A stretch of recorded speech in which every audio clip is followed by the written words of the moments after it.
I met him every Thursday like clockwork. The small corner shop didn't look like much. Dim lighting, cracked tile near the freezer, and always the faint smell of cinnamon and dust. But what it lacked in glamour, it made up for with him. Leo. The shopkeeper. A man who knew how to fill silence with heat and stillness with tension. I told myself I came for the groceries. The oranges, the bread, the overpriced imported coffee Aiden liked. But let's be honest, I came for Leo. For the way he leaned on the counter with his sleeves rolled just high enough to show the veins on his forearms. For the way his lips curled, like he knew every filthy thought I'd ever buried. Back again, Alex? He asked as I walked in, eyes flicking up from his phone. You make a decent loaf of sourdough, I said, tossing a small wave. Or maybe I'm just loyal. You're loyal. He raised an eyebrow. That's a dangerous word in this place. I smiled, but my throat tightened. Leo always found ways to turn words into trap. I moved through the aisles quickly, acting like I wasn't painfully aware of his gaze following me, lingering a little too long when I bent down to grab a jar. A few minutes later, I returned to the counter, arms full. He began ringing up the items, slow and casual. Guess the total, he said suddenly. If you're right, everything's free. I blinked. Seriously? Sure, he said. But if you're wrong, you owe me something else. My heart skipped. Like what? He didn't answer right away. Just tilted his head, studying me like a puzzle he enjoyed being one step away from solving. Something fun, he said eventually. You'll find out when you lose. I should have walked away. I should have told him this wasn't funny. But I didn't. I couldn't. I glanced at the groceries. 36.45. Leo tapped in the last item. A soft ding echoed. He turned the screen so I could see the total. 37.10. Damn, I whispered. He smiled. Slow. Certain. Close. But not close enough. I swallowed. So, what now? You'll come to my place, he said, like it was the most natural thing in the world. Tomorrow night. 9 sharp. You do what I ask for one evening. No questions. No out. That's not what we agreed. You agreed to the wager, he cut in smoothly. Don't pretend you weren't hoping to lose. I stared at him. At the steady confidence in his eyes, at the way he reached into the bag, placing the coffee on top like a crown. You're taken, aren't you? He asked, voice low. I hesitated. Yes. Aiden, he said. That's his name, right? The one who's never with you when you shop. I said nothing. Leo nodded. You talk about him like you're in love. But your eyes say bored. Lonely. Hungry. He handed me the bag, brushing my fingers with his as he did. The contact was brief, but hot enough to scald. Why are you doing this? I asked quietly. Because I want you, he said. And I think part of you wants to be wanted. The bag felt heavy in my arms. He leaned in, just a breath away from my ear. Tomorrow. 9. Wear something easy to take off. I left the shop without replying. My feet moved fast, my heart faster. Outside, the city looked the same. But everything inside me had shifted. At home, Aiden was working late again. His laptop glowed on the kitchen table, emails blinking like lifelines. He kissed my cheek absently when I walked in, barely noticing the storm behind my eyes. How was the store? He asked, typing. Same as always, I replied, placing the bag on the counter. He didn't look up. Thanks for grabbing the coffee. I watched him for a long moment, this man I'd shared a bed with for 4 years. The man who loved me, in his own quiet way. The man who hadn't touched me in weeks. Not really. Not like he used to. I poured us both tea. He didn't notice I added honey to his. He hated honey. But he drank it anyway. Later that night, I lay in bed beside him, wide awake. Aiden mumbled something in his sleep and rolled away from me. The space between us felt like a mile. I picked up my phone. There was no message from Leo. I didn't need one. Because I knew I'd go. Because some part of me, the part one never let Aiden see, already had. The next day dragged like wet cloth on skin. I checked my phone 5 times before noon, hoping, fearing, a message from Leo. At 4:12 p.m., it came. Leo, 9 p.m. Building 7B. Top floor. Doors unlocked. No emoji. No follow-up. Just that. I stared at the screen long after the message disappeared. My pulse throbbed behind my ears. I was standing in our apartment kitchen when Aiden walked in, loosening his tie. "Hey," he said. "You okay?" "Just tired," I replied. "Long day." He kissed my forehead and moved on. I watched him shuffle to the couch, open his laptop, and disappear into spreadsheets. I stood in the kitchen with Leo's text burning in my pocket and guilt curdling in my stomach. Still, when 8:30 hit, I was already halfway out the door. Leo's building wasn't what I expected. Modern, sleek, all black metal and glass, like a bachelor's secret lair. I took the elevator to the top floor, each ding sounding like a warning. His door was slightly ajar, as promised. I stepped inside. The room was dim. Jazz played low from hidden speakers, some smoky trumpet winding through air thick with cedar and bourbon. The scent of him. He stood by the window in a black shirt, sleeves rolled up, glass in hand. "You came," he said, not turning around. "I shouldn't have," I murmured. "But you did." I didn't answer. I couldn't. He walked toward me slowly, like I was prey and he'd already set the trap. "Take off your shoes," he said. I obeyed. "Good boy." His voice dropped an octave. I felt it in my spine. "Drink?" he asked, already pouring whiskey into a short glass. I took it, fingers brushing his. That same static again. That same electric danger I should have run from. Leo leaned against the kitchen island, his eyes on mine, unapologetic. "You're still thinking about him." "Aiden," I said, the name small in my throat. "You're not here for him tonight." That hit harder than I expected. I sipped the drink. It burned, then warmed. Like him. He walked up behind me and placed a hand on my lower back, possessive, heavy. His mouth found my ear. "I want to undress you," he whispered. "Piece by piece. No rush. I want to see what he's taken for granted." I closed my eyes. My breath shook. "You said one night." "That's all." "One night," he agreed. "But it won't feel small. I promise you that." He took the glass from my hand and set it down. Then he turned me to face him. We were inches apart, eyes locked.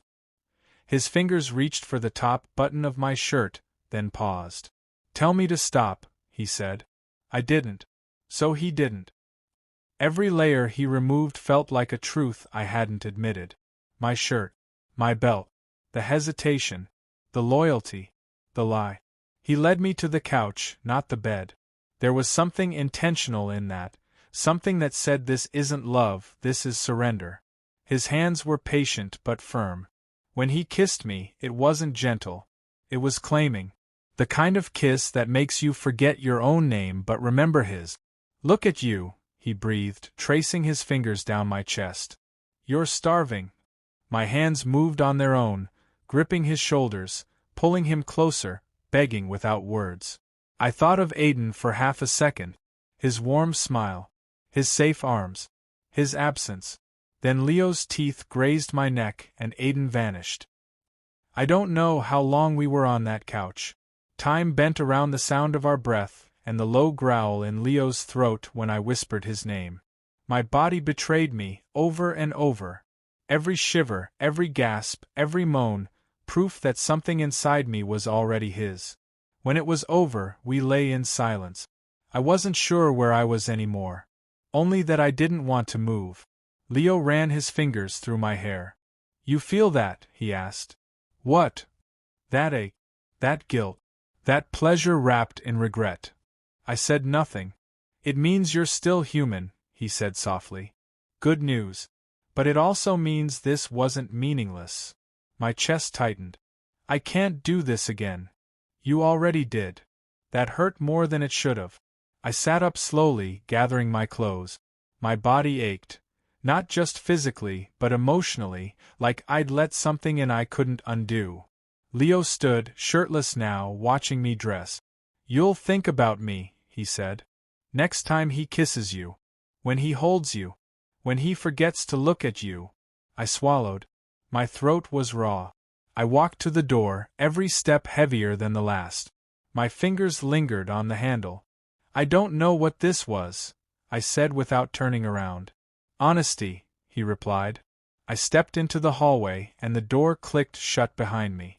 The next morning, I woke up in my own bed, but my body told a different story. My neck still tingled where Leo's teeth had grazed skin. My hips ached from how he'd gripped them. I felt raw, taken, open in a way Aiden had never seen, because I'd never let him. Aiden was already dressed for work, pouring coffee into his travel mug like nothing had changed. Morning, he said with a small smile. Morning, I echoed, voice hoarse. He looked me over. You okay? You look tired. Didn't sleep well, I muttered, forcing a smile. Bad dreams. He kissed the top of my head and left 5 minutes later. Just like that. The same routine. The same rhythm. The same absence. I stood in the kitchen, arms folded, staring out the window at a world that felt a little different. Not louder. Not brighter. Just cracked. Because now I knew what I was capable of. And I knew what Leo had done to me. That evening, I tried to act normal. Cleaned the apartment. Ordered Thai food. Watched a documentary with Aiden, pretending I cared about coral reef bleaching. But I kept drifting. Back to Leo's mouth. His weight on my chest. His voice whispering things no man had ever said to me. Not even Aiden, not even when we were new. I excused myself halfway through the episode and locked myself in the bathroom. I stared at my reflection.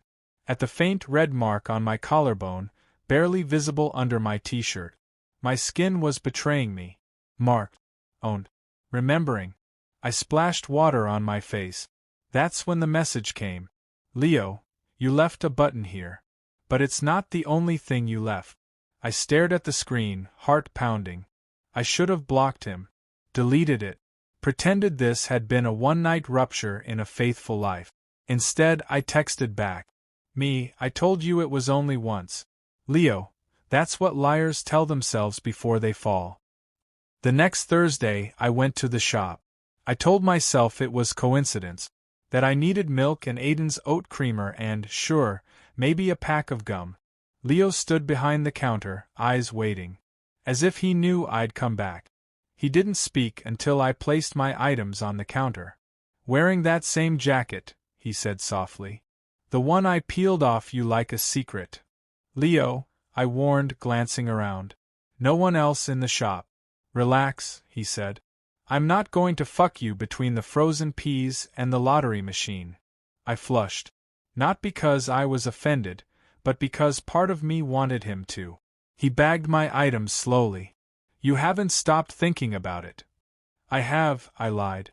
He leaned in just slightly. What was it that stuck with you? His voice was a breath. My tongue on your throat? Or how you moaned my name even while whispering his? I snatched the bag from the counter, fury igniting. Don't confuse sex with power, Leo. Oh, Alex, he said with a smirk. They're the same thing if you do it right. I should have stormed out. I should have deleted his number and confessed to Aiden. But I didn't. Because Leo wasn't just sex. He was the space between who I was and who I wanted to be. Later that night, Aiden reached for me in bed. A gentle hand on my hip. A kiss on my shoulder. I turned to face him, and for the first time in weeks, we made love. It was quiet. Careful. Familiar. But halfway through, as his lips traced my chest, I bit my tongue to stop from moaning Leo's name. Afterward, Aiden wrapped his arm around me, whispering, I missed this. I did too, I said, lying again. His breathing slowed. He fell asleep. But I stayed awake. Because even with Aiden's warmth beside me, I felt Leo's absence more. He'd unlocked something. Torn it open with his teeth, his voice, his fingers. And now that part of me, hungry, restless, wouldn't close. 2 days later, Leo texted again. Leo, Did he notice the difference? Did he touch you like I did? I didn't answer. But I didn't delete it either. Sunday morning, Aiden was at the gym. I paced the apartment, heart racing. I opened the fridge, closed it. Saturday. Stood. I thought about who I'd been before Leo touched me. I didn't like him. He was a ghost inside his own relationship. Smiling, nodding, fading. Leo hadn't just had sex with me. He'd exposed me. And I didn't know if I could go back to pretending. So I texted him. Me, this doesn't end well. Leo, no. But endings aren't the point. It was raining the night I told Aiden the truth. Not a cinematic downpour. Just a slow, cold drizzle, thin lines on the window, like the sky was confessing before I could. He was making dinner. Pasta, his favorite. He'd even lit a candle. I watched his back as he stirred the sauce, humming something under his breath. Comfortable. Trusting. And I hated myself for what I was about to say. Aiden, I said, voice dry. I need to tell you something. He turned, smiling at first. But his eyes caught the tone in mine. He set the spoon down. Okay. I did something. With someone. His face didn't change right away. Like the words hadn't landed yet. Then, slowly, the smile drained. The color, too. Who? He asked. Calm. Too calm. It doesn't matter. Yes, it does. I hesitated. Leo. The shopkeeper. His jaw tensed. The guy who flirts with you every Thursday? I nodded, shame creeping up my spine like a slow leak of ink. How many times? He asked. I looked away. Once. Twice. Then again. He didn't shout. He didn't cry. He just said, I thought you were bored, not gone. And somehow, that hurt more than any screaming ever could. Aiden didn't sleep in our bed that night. He took the couch. No dramatic door slam.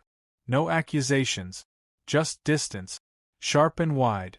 The next morning, he left early. No note. I didn't go to work. Didn't move much at all.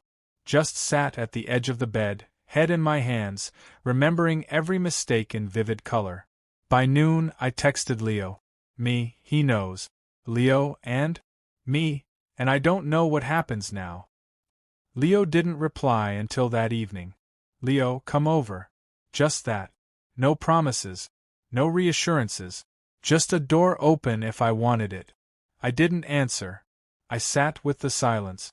With myself. 3 days passed. Aiden came and went, distant but not cruel. The apartment felt like a waiting room for something neither of us could name. Some unspoken verdict. I saw the way he looked at me now, like I was someone else. Maybe I was. That Thursday, I didn't go to the shop. At least not right away. It wasn't until after midnight, after too many glasses of wine and the weight of isolation had begun to suffocate me, that I found myself standing in front of Leo's door again. I didn't knock. It was open. Again. He was sitting on the couch, shirtless, reading something on his phone. He looked up and smiled. I didn't think you'd come. I didn't think I would either, I said, stepping inside. He stood slowly. Did he end it? No, I said. But something's broken now. Leo approached me, eyes soft for the first time. Maybe it always was. I swallowed hard. What is this to you? Really? Leo didn't answer right away. He traced a finger along my jaw. It started as a game, he admitted. But somewhere along the way, it stopped being fun. I held his gaze. Because you got bored? No, he said. Because I started wanting more than just your body. I should have been flattered. Should have felt wanted. But instead, I felt tired. I don't know what I'm doing anymore, I whispered. Leo took my hand, pressed it against his chest. You're choosing. I pulled away. That's the problem, I said. I don't know if I can choose. Or if I just keep running. We didn't sleep together that night. We talked. We sat on the couch, wrapped in silence, wrapped in the knowledge that whatever this was, it had already changed us both. When I left in the early morning light, Leo didn't stop me. No dramatic kiss. No plea. Just a nod. Quiet goodbye. Or maybe a pause. Back home, Aiden was awake, sitting at the kitchen table with a coffee mug in his hand. He looked up as I walked in. "Do you love him?" he asked. I took a long breath. "I don't know if I ever gave you a real chance to love me," I said. "Not the one I've become. Not the one who needed something more and didn't know how to ask for it." Aiden looked down. "So what now?" "I think I need to figure out who I am," I said. "Without him. Without this apartment. Without hiding." "And me?" he asked. "I don't want to lie to you again," I said quietly. "So I won't stay just to make the guilt quieter." He didn't answer. I didn't expect him to. I packed a small bag. Left a note. No poetry. No tears. Just the truth. "I loved you. Maybe I still do. But I need to know who I am without breaking you in the process. I hope someday, when this isn't so sharp, you'll understand why I left." That night, I got a room at a small hotel. Nothing fancy. Just space. Just quiet. I didn't text Leo. I didn't call Aiden. I lay on a too-stiff bed in a too-white room and let myself feel everything. The guilt. The longing. The loss. The strange, stubborn freedom blooming inside my chest. Infidelity doesn't always end in fire. Sometimes it ends in silence, in choice, in the slow, aching decision to start over, not with someone else but with yourself.